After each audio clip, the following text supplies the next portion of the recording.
따뜻한 감성, 차가운 이성, 정확한 분석이 함께합니다. 뜨거움과 따뜻함이 함께하는 시간, 신율의 출발 새아침. 신율의 출발 새아침 3부 순서 시작합니다. 여러분들 역시 오늘 문자 많이 보내주셨는데요. 두 분만 말씀을 드리죠. 4708님, 진짜 혁신은 김영란법 통과입니다. 이런 문자 보내주셨고요. 9787님, 지켜볼 겁니다. 국회의원들 혁신 어디까지인지. 저도 볼 텐데요. 어디까지인지는 눈에 보입니다. 예, 신율의 출발 새아침 3부 순서 광고 듣고 시작하죠.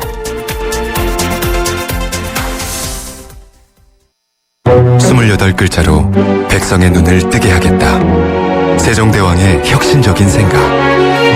동서양을 융합해 새로운 문화를 만들겠다. 알렉산더 대왕의 창조적인 생각. 위대한 생각은 녹슬지 않습니다. 위대함을 향해 갑니다. 포스코.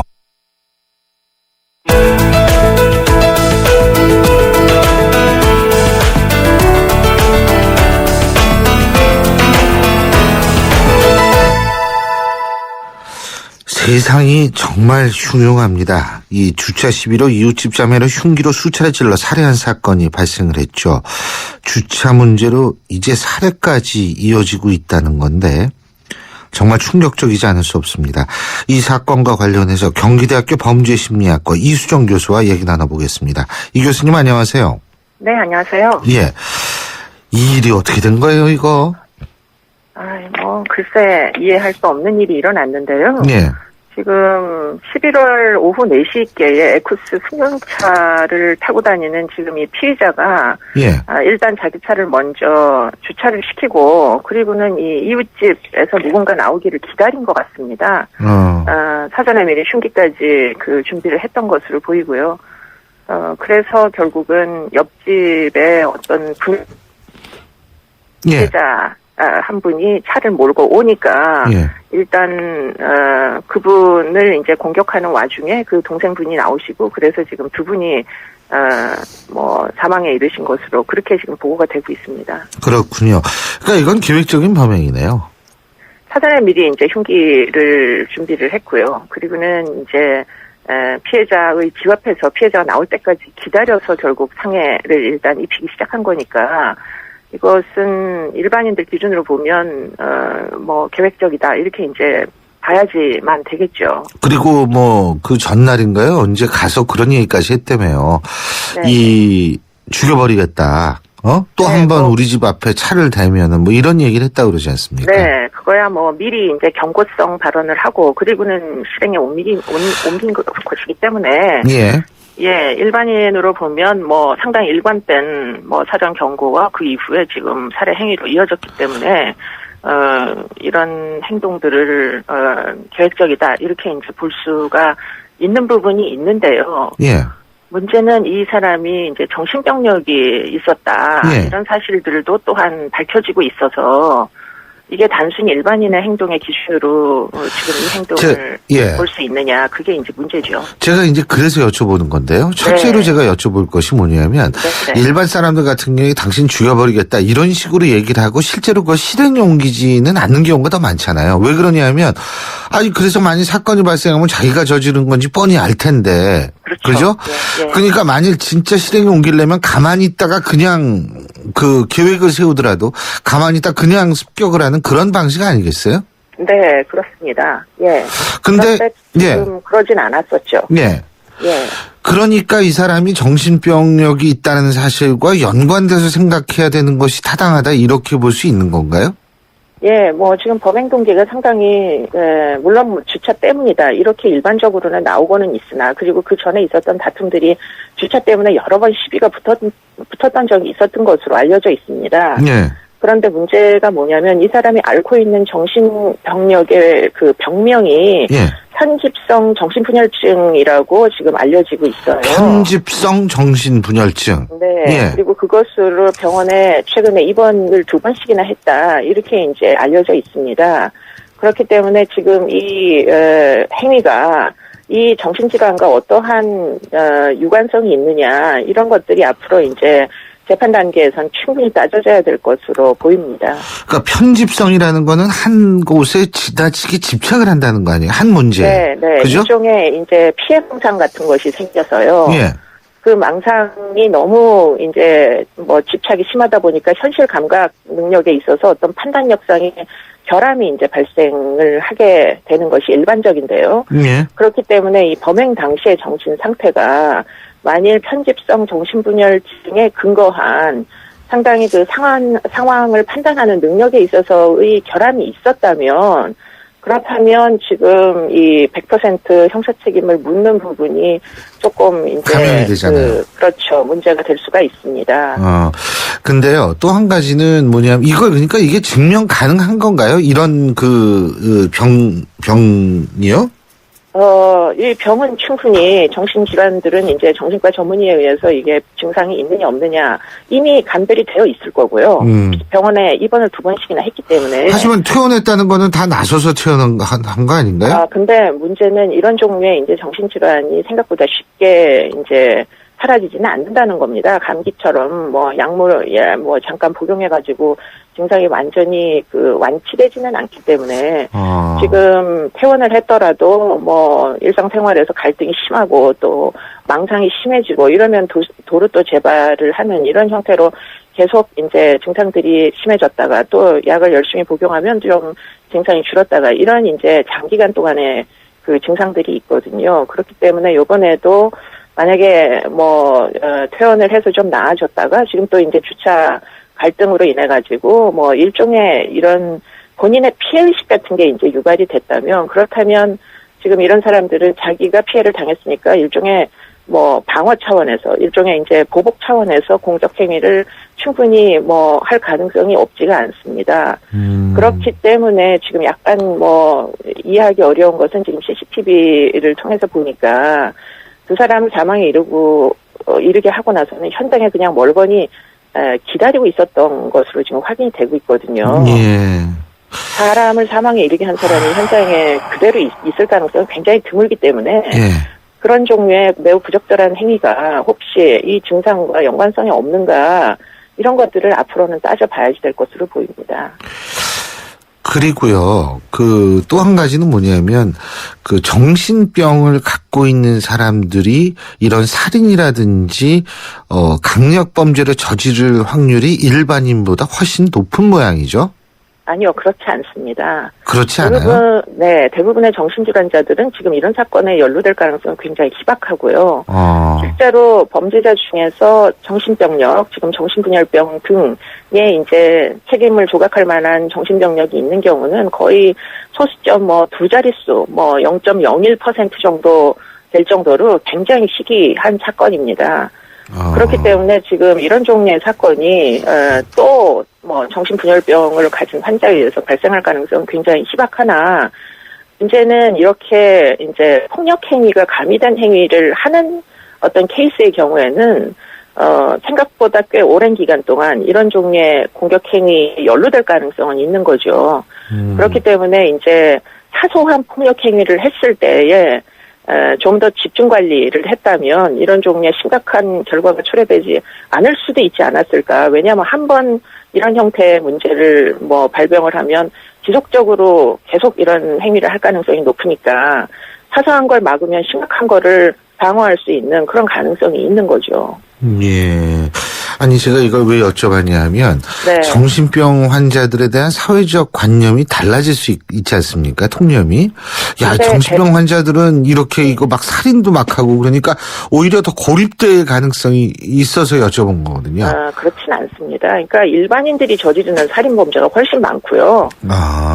그렇게 따져야 되는 것이죠. 정신 질환이 심해져가지고 살인에 이르는 경우는 일반인들보다 현저히 퍼센티지가 적은 것이죠. 아까 말씀드린 대로 소수 둘째짜리 1%도 한참 안 되는 그 정도의 사건인데 문제는 대부분이 범행 동기가 모호한 이런 의문의 사건들을 저지르지 않습니까?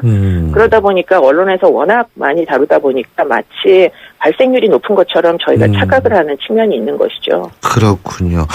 근데 이 주차 문제로 인한 살인 사건이 과거에도 좀 있었죠? 제 기억으로는.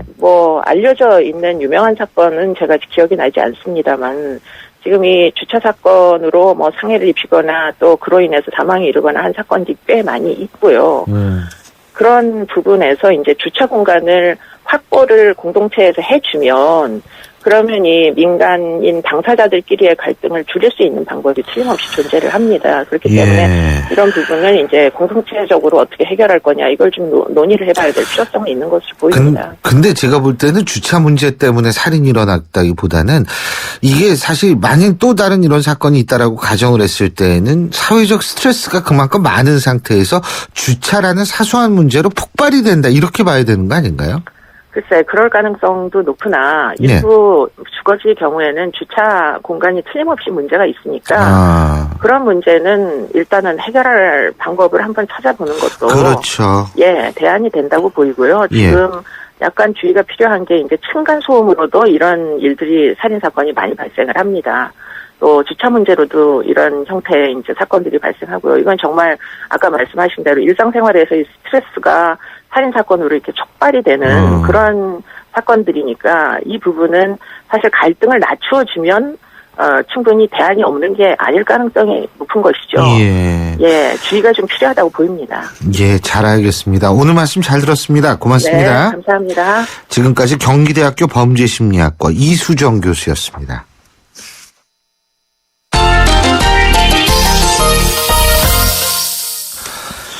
예, 이제 프로야구 한국 시리즈도 다 끝났습니다. 그래서 야구 좋아하시는 분들 과연 무슨 낙으로 이제 사나 이런 걱정들 많이 하실 텐데요. 그런 걱정은 이제 놓아주셔도 됩니다. 저희 신율의 출발새 아침이 여러분과 항상 아침에 다양한 스포츠 소식을 전해드릴 거기 때문에요. 자, 스포츠 시선 오늘도 경향신문 김세훈 기자 연결하죠. 김세훈 기자. 안녕하세요. 안녕하십니까. 네네. SK 투수 김광현이 200만 달러 입찰액을 받아들였는데 우선 말이에요. 200만 달러 입찰액이라는 게 이게 큰 돈인 우리 입장에선 큰 돈인데 스포츠 이쪽에선 큰 돈은 아니죠. 네, 뭐 아주 큰 돈은 아니고요. 네, 근데 이제 그 메이저리그 구단이 아마 김광현 선수를 중간 계투 정도로 생각하는 것 같고요. 그리고 뭐 뉴욕 양키스나 보스턴 레드소스 이렇게 큰 구단 같으면 200만 달러가 뭐 사소한 돈이지만 조금 작은 구단일 경우에 200만 달러, 중간 계투한테 200만 달러 정도 제시했다는 거는 그게 적은 금액이라고 또 볼 수 없습니다.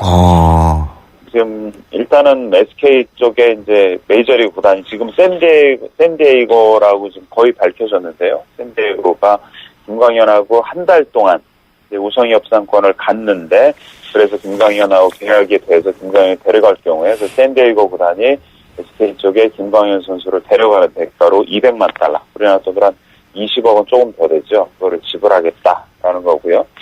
뭔가 김광현 선수나 또 SK나 좀 고민을 했습니다. 이게 뭐 이전에 그 작년에 유현 선수가 갈 때 약 2,600만 달러를 제시받았거든요. 예. 그거의 10분의 1도 안 되니까 과연 조금 이게 뭐 굴욕적이다, 충격이다 이래서 고민을 했는데요. 돈이나 뭐 이런 것보다는 일단은 꿈을 선택을 하겠다. 그래서 김광현 선수가 그 입찰액을 받아들이기로 했고요. 이건 김광현 선수 본인의 의지도 중요하지만 SK의 구단의 의지도 상당히 중요하죠. 구단이 200만 달러를 받고 김광현을 내주느냐, 아니면 내년에 그냥 김광현 선수와 계약을 해서 김광현 선수 계속 쓰느냐, 그거의 문제였는데 200만 달러라는 돈이 만족스럽지는 않았습니다. SK 구단은 한 1,000만 달러 정도를 사실 예상을 했어요. 그리고 적어도 500만 달러는 제시가 될 거다라고 얘기했는데 그거보다 훨씬 적은 200만 달러 가진 돈이 나오니까 고민을 뭐 선수나 구단이라 했는데요. 예. 워낙 해외에 가고 싶다는 의지가 강하니까 그쪽으로 결론을 내렸죠. 그 샌디에고 팀이라고 말씀하셨는데 이거 우리나라 선수들 비교적 많이 들어가는 팀 아니에요? 그렇습니다. 뭐 예전에 이제 박찬호 선수 뛰고 했는데요. 예. 우리나라하고 상당히 가까운 구단 중에 하나라고 볼 수가 있어요. 예. 이번에 이제 LA 다저스를 소유했던 오말리 가문이 이번에 경영권을 쥐고 있는 구단이기도 하고요. 우리나라 선수들이나 우리나라 지도자들이 연수를 가서 가끔 거기서 이제 훈련도 받고 또 공부도 하고 하는 그런 구단입니다. 예. 그래서 뭐 상당히 괜찮고 또 샌디에고가 한인들이 많이 살죠. 서부 지역에 있다는 점도 도움이 되고요. 그리고 그 김광현 선수가 지지난주에 메이저리그에 진출하겠다라고 기자회견을 했잖아요. 네. 그때 메이저리그 스카우트가 딱 한 군데, 한 팀의 스카우트가 왔습니다. 이게 바로 샌디에이고였어요. 그러니까 샌디에이고가 그만큼 김광현 선수를 계속 지켜봤다는 거니까 그런 점에서 보면은 김광현 선수가 샌디에이고나 만약에 가게 된다고 하면 간다고 하면 이렇게 뭐 괜찮은 그런 이제 환경 속에서 그 메이저리그에 데뷔를 하게 되는데요. 지금 뭐 여러 기사의 제목들이 뭐 돈보다 뭐 꿈을 택했다 이런 얘기를 합니다. 김광현 선수가 올해 SK에서 받은 연봉이 2억 7천만 원입니다. 예. 메이저리그에 가 샌디에이고 계약을 하면 전문가들은 1년 연봉이 한 최대 100만 달러 정도, 그러니까 10억 원 정도 될 거다라는 얘기를 하니까 우리가 유현진 선수를 보고 상당히 좀 약간 좀 눈높이가 높아진 게 있어요. 근데 냉정하게 보면 메이저리그 구단에서 이렇게 제시하는 금액 이런 게 유현 선수는 좀 특별한 케이스고 김광현 선수는 그거보다 좀 낮으니까 이게 굴욕적이다. 이걸 꼭 수용해서 미국에 가야 되냐 이런 것보다는 더 큰 무대에 도전하려고 하는 김광현 선수의 의지나 이런 걸 높이 샀으면 합니다. 아, 당연하죠. 이 돈보다 더 중요한 것들이 얼마나 많은데요. 아, 그렇습니다. 그럼요. 예. 그리고 프로축구 전남 사령탑인 하석주 감독이 구단의 재계약 제의를 거부하고 사퇴했다고 그러는데 왜 그런 거예요, 이거? 네. 뭐 하석주 감독 하면 우리 팬들 뭐 왼발의 달인이다. 아니면 98년 프랑스 월드컵 멕시코전에서 골을 넣고 나서 레드카드를 바로 받았던 그런 선수였는데요. 지금 전남 드래곤스 감독이 된 지 2년 반 정도 됐는데 어제 사퇴 의사를 밝혔습니다. 예. 구단이 재계약하자는 의지를 보였는데도 불구하고 이제 그만두기로 했는데요. 가족들 때문입니다. 일단은 하석주 감독이 2남 2녀 중에 막내인데 예. 형님이 교통사고로 몇 해 전에 돌아가셨습니다. 아유, 저런. 그리고 어머님이 지금 혼자 사시는데 고동이 불편하신 상태에 지금 강원도에 혼자 사시고 계시거든요. 제가 어제 하석주 감독하고 통화해봤더니 어머니랑 비행기 얼마 전에 찾아가 뵀는데 1년 2개월 만에 처음 뵀다. 이런 얘기를 하더라고요. 그래서 어머니도 있고 또 아내가 갑상선암으로 고생을 하고 있어요. 아유, 저런. 아들이 셋인데 그 아들 셋의 어머니 이렇게 돌보다 보니까 아내한테도 상당히 미안했다. 이런 일을 하고 있습니다. 하석주 감독이 전남에 와서 만년 하위팀을 중위권 정도로 끌어올렸거든요. 네. 근데 이제 대학 프로 감독을 그만둔다는 게 쉽지는 않은데 일단은 가족들을 위해서 그만두기로 했어요. 모교인 아주대 감독을 하면서 그 집이 용인입니다. 경기도 용인. 그래서 어머니도 좀 찾아뵙고 애들도 좀 돌보고 그러면서 대학교 감독으로 시설생활을 이어갈 예정입니다. 그럼요. 우리가 돈을 왜 버는데요? 예? 그건 맞는 얘기입니다. 어제도 얘기하는 게 하 감독이 만약에 어머니가 돌아가시거나 아내가 더 아프거나 그러면 자기는 평생 후회할 것 같다. 이런 얘기 하더라고요. 그러니까 일단은 뭐 가족을 위한 선택을 해야 되겠죠. 제가 항상 주장하는 게 있어요. 나이가 들수록 사람은 똑똑함으로 사는 것이 아닙니다. 현명함으로 사는 건데, 우리 하석주 감독, 현명한 결정을 했다는 생각이 드네요. 네. 예. 그렇습니다. 오늘 말씀 잘 들었습니다. 고맙습니다. 네, 고맙습니다. 예, 지금까지 경향신문 김세용 기자였습니다. 예로부터 왕은 누리고 싶은 모든 것을 가까이 두고 살았다. 경희궁 자이가 그런 것처럼 왕의 자리에서 누리는 경이적인 자이 프리미엄 경희궁 자이 문의 1800-8577 GS건설. 새로운 셰프 쿠쿠 하이브리드 에코레인지를 소개할게요. 요리는 더 빠르게, 화력은 더 강하게, 보온 기능까지 더 똑똑하게. 쿠쿠, 이번에도 감동이죠? 생활을 더 맛있게, 더 멋있게. 쿠쿠 하이브리드 에코레인지. 예, 3325님 이런 글 보내주셨네요. 사람을 죽이고도 정신병으로 몰고 가면 술 먹고 성추행하고 무엇이 다른가요? 예, 그렇습니다. 이 범죄가 하도 흉악한 범죄들이 많이 늘고 있기 때문에 정말 참 저도 이 세상이 어떻게 해야지 좀 살기 좋게 되는지 모르겠어요. 1223님 이런 글 보내주셨습니다. 김광현 좋은 선택입니다. 전에 이승이 없던 메이저로 갔어야 하는 아쉬움이 남았었는데요. 예, 오늘은 아주 좋은 선택을 한 분들 얘기만 스포츠 시선에서 보내드려서 저도 기분이 좋습니다. 신율의 출발새 아침 3부 순서는 여기까지입니다. 잠시 뒤 4부에서 뵙겠습니다. 인천 지역 맞춤형 일자리 창출 지원 사업. 인천 지역에 맞는 맞춤형 교육을 통해 준비된 인재가 지역의 관련 기업으로 취업하는 사업입니다. 취업 희망자는 채용 희망 기업이 원하는 기술이나 지식을 배울 수 있어서 좋고, 채용 희망 기업은 기업이 원하는 능력을 갖춘 취업 희망자를 뽑을 수 있어서 좋은 인천 지역 맞춤 일자리 창출 지원 사업. 자세한 사항은 인터넷 홈페이지 injob.or.kr에서 확인하실 수 있습니다. 이 캠페인은 고용노동부, 인천광역시, 사단법인 인천벤처기업협회와 함께합니다. 대한민국 사장님들, 이보영이에요. 사업하면서 힘든 일 참 많으시죠? 이젠 노란우산 공제 꼭 챙기세요. 갑작스레 소나기가 와도 우산 하나 챙겨놓으면 걱정 없잖아요. 소득 공제는 물론 복리이자에 목돈 마련 저축도 되고 법으로도 보호되니까 노란우산 공제 하나면 마음이 든든. 50인 미만 소기업, 10인 미만 소상공인 사장님이라면 누구나 가입하실 수 있대요. 창업할 때 가장 먼저, 사업할 때 가장 가까이. 참 든든한 동행, 노란우산 공제. 이 캠페인은 중소기업 중앙회와 함께합니다.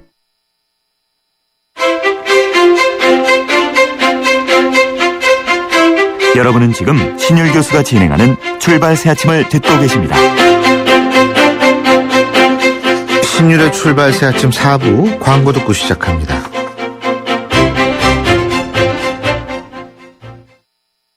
경기도 이천하면 쌀, 도자기, 이제 푸르지오도 기억하세요. 첨단 반도체, 우수한 교육 환경과 푸르지오의 만남. 이천 설봉 3차 푸르지오. 이천에 산다면 역시 푸르지오죠. 11월에 만나세요. 1899-2603 대우건설.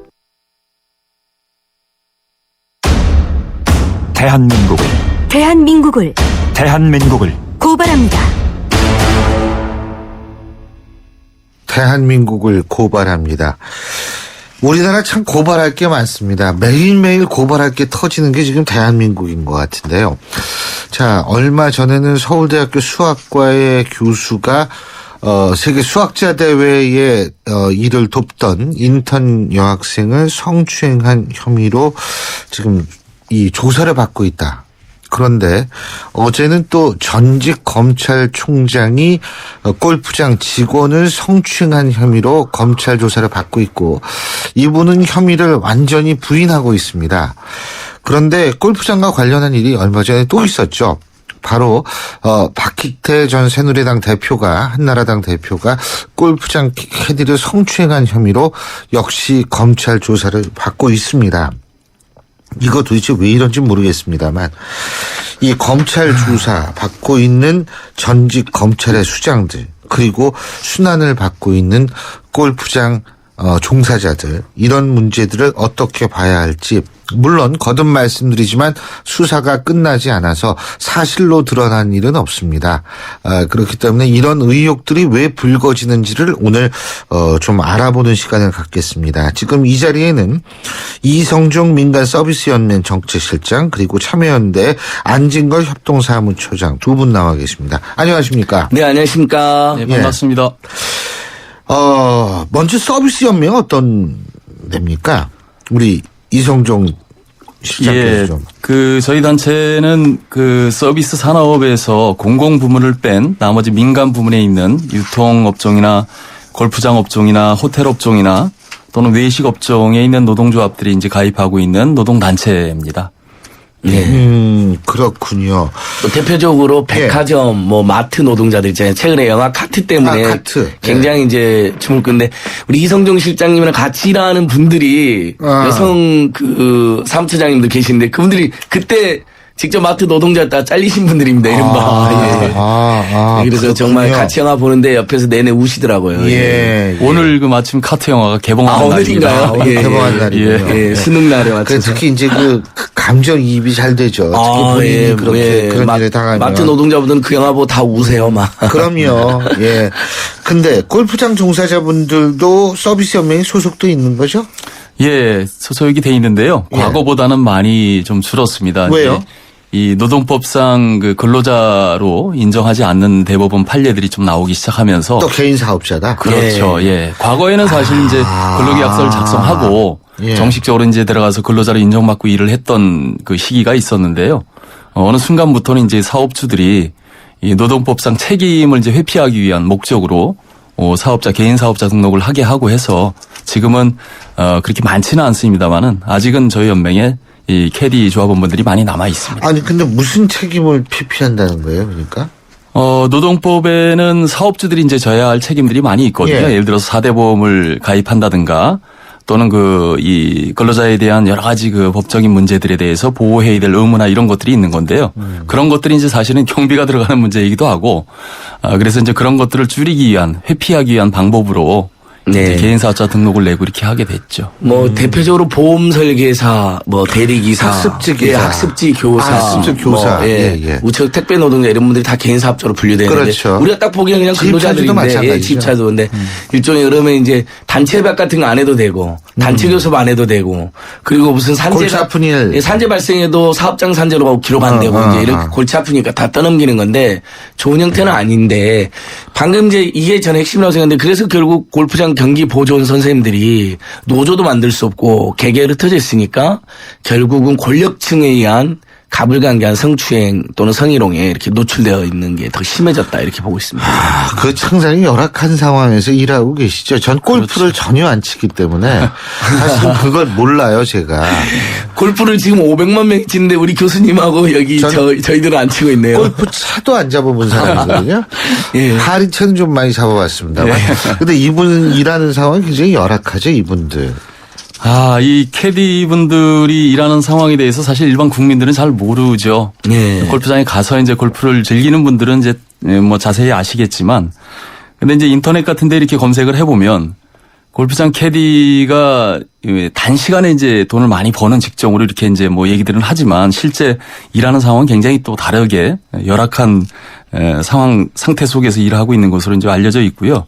제가 오늘 여기 나오기 전에 이제 골프장 캐디 하시는 분들 몇 분하고 통화를 했어요. 예. 그래서 어떻습니까? 요즘에는 예전하고 똑같습니까? 좀 낮은 게 있습니까? 물어보니까 전혀 낮은 게 없고 최근에 이 성희롱 성추행 사건부터 시작해서 일상적으로 아무튼 이런 좋지 않은 상황이 노출되어 있는 것. 그다음에 이제 타구 사고도 많이 나고 또 공에 맞는 그렇습니다. 거야. 예. 이제 예를 들어서 앞뒤 팀하고 이제 간격이 좁혀져 있을 때는 이제 이 타구 사고도 많이 나서 다치기도 많이 다치고요. 문제는 그렇게 다쳤을 때 산업재해로 인정이 되지 않기 때문에 본인들이 알아서 이제 사실은 치료도 받고 쉬어야 되고 쉬는 동안에 또 임금도 못 받고 이런 상황이 되는 거고요. 캐디 하시는 분들도 사실은 체력적으로 굉장히 강한 체력을 요구하는 직종 중에 하나입니다. 보통 이제 한 홀, 19홀을 이제 이 라운딩 할 때 보통 한 6, 7km를 걸어야 되는 건데 과거에는 백을 메고 걸었거든요. 네. 그나마 최근에는 이제 카트들이 도입이 돼서 카트를 타고 이제 이동하게 되고 다만 이제 골퍼들이 이제 이 골프를 칠 때 그때는 잠깐 이제 이동하는 거리만큼은 이제 백을 또 지고 가고 이렇게 되는. 항상 서 계시니까. 그렇죠. 우리 마트 노동자들 서서 계산하시는 것처럼. 여성들이 하기에는 조금 힘든 직업이라고 봐요. 근데 이 골프 치는 사람들이 권력층들이 많아가지고 거기서 벌어지는 이제 언어적 성폭력이라는 성희롱 같은 게 이제 정말 심각해. 최근에 S 총장 이런 사람도 지금 이야기하고 있잖아요. 전 총장이죠. 그리고 이제 지금 전직 검찰총장 같은 경우도 이게 물론 지금 본인들은 극구 부인을 하고 있고 박희태 전 대표 같은 경우에는 그냥 손가락으로 그냥 장난 삼아 가슴을 저거했다. 그러니까, 딸같이 생각이 됐다. 이런 얘기인데. 원래 딸한테는 그렇게 안 하실 거예요. 근데 이게 문제죠. 그건 문제가 더 심각하죠. 근데 제가 이제 생각하는 게 뭐냐면 이런 지금 성추행 의혹, 우리가 성희롱과 성추행을 구분을 좀 합시다. 이게 이제 성희롱은 언어적 폭력이 많고 이거 성추행 의혹인데 이런 일들이 빈발하게 발생을 하나 보죠. 골프장 내에서. 이런 사건들이 언론을 타기 전까지는 굉장히 많은 사례들이 있었을 텐데요. 사실 이제 밝혀지지가 않고 있고. 골프장만 안 되면요. 좀 센 사람이 그런 걸 했다라는 식으로 권력을 가진 사람이 그렇게 한 것을 제기한다는 건 굉장히 큰 용기를 내지 않으면 안 되는 거죠. 저 충분히 이해합니다. 보통은 이제 본인들이 그냥 넘어가고 참고 이렇게 이제 지나가는데 사실은 이 정도 되면 이건 심각한 문제이기 때문에 본인도 굉장히 고민을 하다가 이후에 제기한 걸로 알고 있거든요. 그래서 참 일상적으로 노출되어 있는 이런 문제들에 대해서 과연 사회적으로 이제 그냥 이 당사자들의 문제를 치부하고 그냥 둘 거냐 하는 건 이제는 좀 점검을 해봐야 될 시점이라고 생각합니다. 그러니까 근데 이제 또 노동조합도 없고 그러니까 저도 그냥 개인 자영업자이고 특수관계니까 성추행이나 성희롱에도 별 문제 안 될 거라고. 예를 들면 이제 대학에서 요즘에도 많이 발생하는 거 있잖아요. 일부 지도 교수님들에서. 뭐 서울대 의대 교수분이 또. 그러니까 그다음에 뭐 또 유명한 유명한 연주자 교수가 또 뭐 판결문에도 보니까 심각하더라고. 그러니까 그런 대학이라든지 골프 경기장이라든지 이렇게 권력은 있고 애들이 나한테 함부로 못 하겠지. 시시하겠지. 이런 것을 노려가지고 권력층 엘리트들이 더 그런 짓을 저지르는 것 같은 게 그럴수록 더 엄벌하고 더 엄단하고 그런 일 못하게. 그러니까 이제 경우에 따라서는 작업장이나 노동자가 꼭 필요하고 일본 조교들도 사실 외국에는 조교협의 이런 게 있더라고요. 그래서 그런 거에 대해서 문제 제기도 하고 그렇더라고요. 근데 저희는 또 조교들도 제가 이제 독일에서 전 유학을 했는데 그 조교라는 개념이 우리하고는 완전히 다르죠. 우리하고는 완전히 다르고 사실 제 방에도 이제 남자 조교가 한 친구가 있는데 개인적인 일은 전 거의 안 시키거든요. 네. 우리는 뭐 집에 가서 두고 왔는데 너 집에 가서 뭐 좀 갖고 와라. 야, 우리 애 방학 숙제가 지금 이건데 이것 좀 해와라. 이런 사람도 있다고 그러는데. 글쎄요. 일단은 같은 이름이 같다고 역할이 같은 건 아니거든요. 외국은 그런 경우 없습니다. 그러니까 우리가 그렇게 가야 되죠. 0263님 이런 걸 보내주셨네요. 요즘 드러난 사회지도층이나 권력층, 부유층의 성추행 사건은 빙상의 일각이다. 다만 피해자들의 의식이 조금 바뀌었을 뿐이다. 이런 글을 보내주셨는데요. 동감하시는 분들 많을 겁니다. 사실은. 예. 근데 지금 골프장이 굉장히 번창을 하나 보죠? 번창을 하고 있다고 말씀을 드려야 될지 사실 이제 우리나라가 그렇게. 미국은 요새 경기가 안 좋아서 골프장을 전부 축구 골프로 바꾸고 있다고 뉴스에서 봤는데. 예, 일상 스포츠 이 종목을 좀 많이 바꾼다고 하는데요. 일본 같은 경우를 예를 들어볼 필요가 있을 것 같아요. 2000년도 초반에 이제 일본이 경제 불황을 겪으면서 일본이 지금 한 2,000개가 넘는 골프장이 있거든요. 물론 우리나라처럼 홀 수가 많은 큰 골프장이 있는 건 아니지만 그 많은 골프장들이 경제 불황을 겪으면서 수백 개가 한 번에 파산하고 도산하고 했던 경험들이 있거든요. 근데 저희는 지금 한 400개가 넘는 450개 정도 되는 골프장이 지금 운영되고 있는데 지방자치단체들이 사실은 이제 이 세수 문제 때문에 지방세 문제 때문에 이제 골프장 허가나 이런 것들을 계속 신축을 허용하고 있는 상황인데 사실은 골프장들이 이제 포화 상태가 되면서 이제 매각하려고 하는 골프장도 수십 개가 나와 있고요, 지금. 그리고 이제 회원권 반환과 관련된 소송이 이제 걸려 있는 골프장들도 많고 그러다 보니까 골프장이 어려워지면 당연히 이제 골프장 안에서 일하는 분들의 여러 가지 고용 문제라든가 이 캐디분들도 역시 마찬가지죠. 그런 어려움들을 겪고 있는 지금 상황에 있는 거여서 번창하고 있다고 볼 수는 없을 것 같습니다. 예, 이제 포화 상태라는 평가를 받고 있는데 어쨌든 그래도 골프 인구 500만 가까이 늘어났으니까 그런 거 있고 그다음에 450개 골프장에 우리 경기보조원이 한 2만여 명이 있으신 거로 추정되고 있고 근데 저희는 이제 포화 상태인데 아직까지 완전히 망하지 않는 건 경기가 어렵긴 해도 이 골프 문화가 스포츠라기보다는 이제 교수님도 아직 안 가시고 재밌도 안 가는데 일종의 접대 문화로 되어 있잖아요. 아직이 아니고 앞으로도 가지 안 했으면 갈 일이 없어요. 맞습니다. 지금 내가 나이가 몇 살인데. 골프 문화가 접대 문화처럼 되어 있고 권력층의 놀이 문화처럼 되어 있거든요. 그러니까 이제 사실은 일반 서민 중산층은 거의 안 가는데 그분들이 계속 그렇게 접대도 하고 권력층들끼리 거기서 회합도 하고 은밀한 이야기도 나누니까 그걸로 지금 어떻게 보면 골프 산업이 버텨지고 있는 건데 다 좋습니다. 저야 저희들이 그것까지 뭐라고 안 하는데 왜냐면 골프도 산업이니까 망해서는 안 되니까. 근데 거기서 일하는 분들한테 함부로 대하고 자기들 권력층이라고 성추행해서는 안 되는 거죠. 예. 근데 이제 사실 그렇게 함부로 대한다라는 게 그게 어떤 면에 있어서는 습관이 됐을 수도 있어요. 그러니까 안 그런 사람은 계속 안 그러는데 이게 평소에도 그런 사람들이 그게 무의식 중에 드러날 수도 있는 거거든요. 그러니까 일부 대학 교수와 특히 검찰 출신들이 그런 거 일부 보니까 검찰 그 최고위에 올라간 물론 또 검찰 중에서도 진짜 직분에 충실한 분들이 많은데 전 이 얘기를 조금 하고 싶은 게 사실 이 골프 있잖아요. 우리나라 골프장 되게 많아요. 유럽에 골프장이 이렇게 많지 않거든요. 유럽 사람들은 골프 자체를 안 칩니다. 그리고 두 번째는 뭐냐면 이 골프장이 환경 파괴적 요소를 담고 있는 골프장이 상당히 있다라는 거죠. 그렇기 때문에 이게 환경 얘기를 하면서 골프를 친다라는 거. 그러니까 유럽은 우리보다 환경 의식이 좀 높잖아요. 네, 그런 문제. 세 번째는 뭐냐면 골프장에 갔을 때 글쎄 요새는 뭐 좋은 그 농약을 쓰는지는 제가 골프를 안 쳐서 모르겠습니다만 사실은 이 잔디를 일정 그 높이로 유지하기 위해서는 상당히 맹독성 농약을 예전에 썼다고 그러더라고요. 지금도 독성 농약 많이 씁니다. 요새는 모르겠어요. 근데 그게 치는 사람도 그렇고 골프장 종사자들도 굉장히 건강에 안 좋은 영향을 미칠 수 있다. 이런 얘기를 들어가지고 전 그래서 뭐 안 치는 건 아니에요. 근데 저는 솔직한 얘기로 좀 거부감이 있어서 안 치거든요. 그러니까 이게 놀이문화라는 게 계급별로 나누어지면 곤란하다고 생각해요. 그래서 제가 안 치는 건데 어쨌든 이제 그런 거.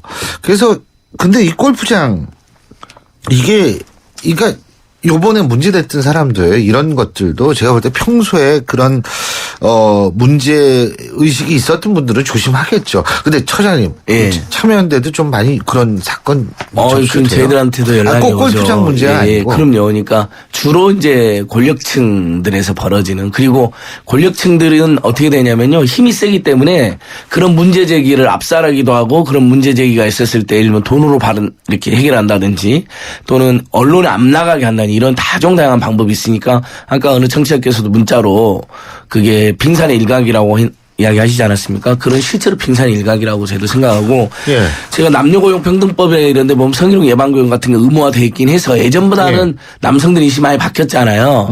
또 예를 들면 서민 중산층 남성들은 권력이 없기 때문에 뭐 하고 싶어도 못 하는 거죠. 심지어는 그렇게 만들어야 되거든요. 하고 싶은 마음 자체를 없애야 되지만 설령 그렇다 하더라도 그게 무서워서도 못 하는 문화를 만들어야 되는데 교수님 정확하게 보신 것처럼 일부 권력층들은 뭐 내가 평소에도 얼마나 잘 나가는데 뭐 이렇게 잘 비틀어진 의식을 갖고 있는 거죠. 이번에도 드러난 것이고요. 이제 의혹이 사실로 밝혀지면 좀 더 비난을 받아야 되겠지만 아직은 이제 수사 중이니까 수사 결과 지켜봐야겠지만 자 이성종 실장님 지금 우리가 골프장 얘기만 했지만 민간 서비스 연맹에 소속된 여러 가지 다양한 단체 중에서도 역시 유사한 그러니까 그런 성희롱이나 성추행을 당했다는 그런 접수를 많이 있습니다. 받으시죠? 있습니다. 그 골프장 업종은 아닌데요. 이제 유통 쪽에 이제 백화점이나 면세점, 마트에서 일하시는 분들 저희가 이제 실태 조사를 한 적이 있었어요. 그 지난 3개월 동안 성희롱을 예를 들면 언어적 성희롱이든 뭐 신체적 성희롱이든 이런 것을 당한 비율을 조사를 했더니 약 한 10% 가까이 나타났습니다. 이거는 대부분이 여성인 그 노동자들이 많은 직종인데요. 그럼 결국은 가해자는 남성일 거라고 추측이 되는데 그 아까 이제 골프장 얘기를 잠깐 돌아가면 그분들 얘기를 들어보면 그런 그 일들을 성희롱을 하는 사람들은 하던 사람들이 한다고 그러더라고요. 다수의 사람들은 그렇지 않은데 꼭 그런 사람들 좀 권력이 있고 좀 잘나지 않은 이런 그 자기의 권력을 좀 권력이 있더라도 안 그런 사람도 있어요. 그렇습니까? 그럼요. 다 그런 건 아니에요. 그래서 주로 하는 사람이 반복적으로 한다는 얘기들을 많이 듣고요.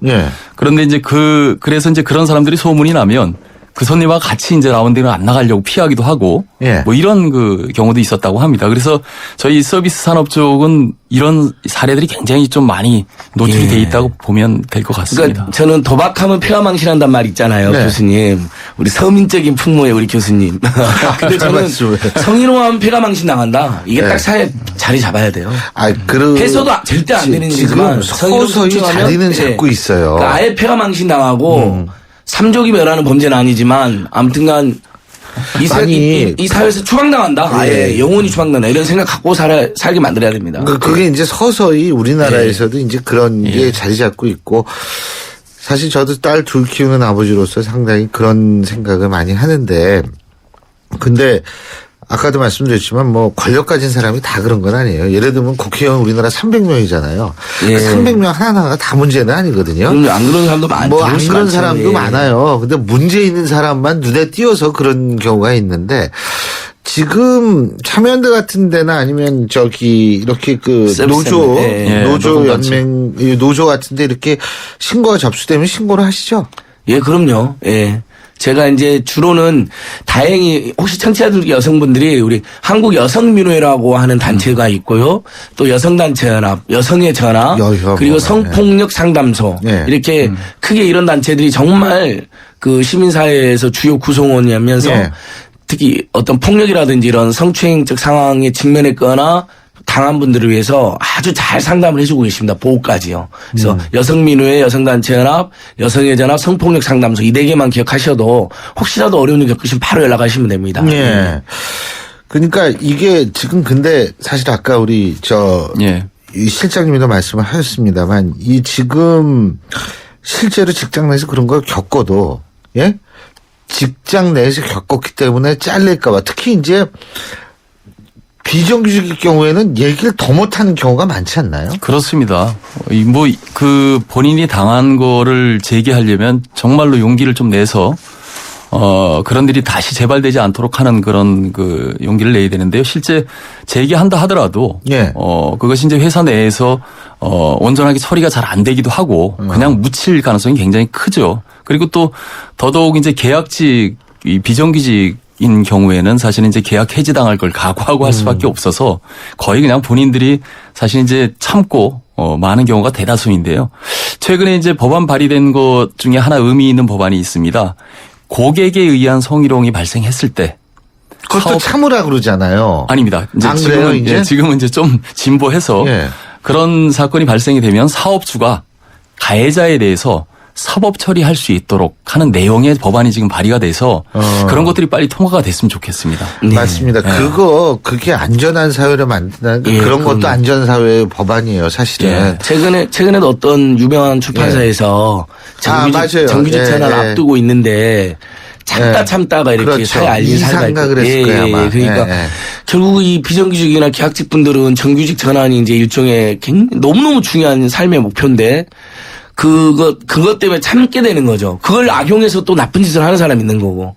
그러니까 빨리 이게 고용 형태에서도 비정규직을 이렇게 방치하면 안 되는 겁니다. 이게요. 결국은 성추행 성희롱이라는 것이 본인의 의사에 반해서 그죠? 반해서. 뭐 본인들이 좋아한다면야 그거는 뭐라고 어떻게 할 수가 없는 거예요. 지들이 좋아한다는데 뭐라고 그랬어요. 근데 맞습니다. 본인의 의사에 반한다. 근데 반하는 행동을 한다. 솔직한 얘기로 반하는 행동을 하는 사람이 굉장히 비참한 거예요. 솔직한 얘기로. 그렇습니다. 본인이 비참하다는 생각을 해야지 그걸 아이고 참. 근데 그 문자도 지금 많이 들어오고 계신데요. 1397님. 경찰이나 교수님들이 우리 사회 지도층으로 솔선수범 모범이 돼야 하는데 왜 이러나요? 이제 놀랍지도 않아요. 근데 사실 솔직한 얘기로 매일 터지거든요, 이게. 지금 서울대 교수 의혹 사건이 지금 연일 터지고 있어요. 피해자가 더 있기 때문이거든요, 그게. 아니. 그뿐만 아니라 또 다른 교수, 말씀 나왔습니다. 의대 교수가 또 터졌죠. 이번에 그 골프장 피해자도 결국은 정신과 진료를 계속 받고 있다고 하는데 이 피해자가 겪는 고통도 이 사회적으로 우리 보듬어 줍시다. 이게 아니고 가해자 부담 원칙을 세워야 되는 거 아닌가 이런 생각이 들거든요. 그거 안 돼 있죠, 우리 이 실장님. 그렇게 안 돼 있죠. 당연히 이 피해자가 사법적으로 제기하지 않으면 사실은 그렇게 이제까지 책임 추궁을 할 수 없기 때문에 그런 것들도 사실은 좀 적극적으로 이 사회에서 제도화 시켜서 이 피해자들이 스스로 하지 못하는 일들을 주변에서 해주는 것도 필요하다고 생각하거든요. 제일 고통스러운 게 피해자들한테 2차 가해인데 너가 행실이 안 좋아서 야 네가 그냥 참아라. 그렇죠. 야 그 정도 그렇죠. 가지고 이제 이런 말을 주변에서 하는 사람도 있잖아요. 그게 더 고통스러운 거거든요. 그렇죠. 그 참으면 안 되는 거잖아요. 맞습니다. 무슨 피해자가 잘못했나요? 가해자가 무조건 성희롱 성추행은 가해자가 100% 잘못하는 겁니다. 오늘 말씀은 여기까지 듣겠습니다. 대한민국을 고발해봤습니다. 지금까지 이성종 민간서비스연맹 정책실장 그리고 참여연대 안진걸 협동사무처장 두 분과 함께했습니다. 오늘 말씀 잘 들었습니다. 고맙습니다. 네, 고맙습니다. 수고하셨습니다. I started this war killing Germans in Africa. Now I'm killing Germans in Germany. 역사를 바꾼 그들의 불가능한 전쟁이 시작된다. 300 of them. We never run before. Why are we gonna run now? Come on! We are on our own. Here we go. 브래드 피트, 로건 레먼, 퓨리. 11월 20일 IMAX 대개봉 15세 이상 관람가. 자, 수능이 시작이 좀 있으면 됩니다. 이 시험 보는 학생들은 지금 이 교실에 들어가 있을 거고요. 학부형들은 상당히 초조한 마음을 가지실 텐데요. 오늘 오후 지나면, 오늘 저녁 때쯤 되면 여러분의 긴장이 다 풀어질 겁니다. 오늘 시험 본 학생들 수고 많이 했다고 우리 학부형 되시는 분들, 주위 분들 격려해 주시고요. 그리고 오늘 푹 쉬는 건 좋은데 너무 풀어지지 않도록 또 그 관리하고 주의시키는 것도 중요할 것 같습니다. 신율의 출발 새 아침, 오늘 순서는 여기서 줄이겠습니다. 저는 내일 아침 7시 15분에 여러분 다시 찾아뵙겠습니다. 고맙습니다.